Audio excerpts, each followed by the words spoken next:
ብሮ ቢቀድርህ አልቀድርህ እጧ ይላል ቁርአኑ ማለት ነው። ለመሰለ ከአቅም በላይ መንጠራራት ጅማት መበጠስ ነው እንደማለት ነው።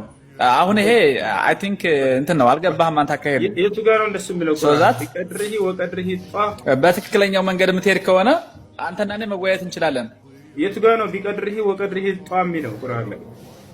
አዎ ይኸውልህ ካላስወረድከኝ ነው የምልህ። ካላስወረድከኝ በስነ ስርዓት ካወራን አንተና እኔ እያንዳንዱ ነገር አስረዳሃለሁኝ።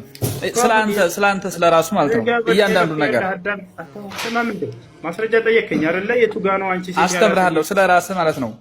ዮሐንስ ወንጌል ምዕራፍ 2 ከቁጥር 1 ጀምሮ ኢየሱስ ክርስቶስ የቱ ጋር ነው እናቱን አንቺ የሚላት ብለህ ጠየቀኝ። ማስረጃ ስጠኝ አልኩ። ማስረጃ ሰጠሁ። አንብበው። እሺ ይሁን ችግር የለም። ግን ምን ነገር አሁን ስትፈራ እንዳታወርደኝ እኮ ችግር የለም። እኔ ጋር መከራከሩ ስትፈራ እንዳታወርደኝ ነው የምልህ። እንዳትፈራ ካልፈራ እናወራለን። ችግር የለም።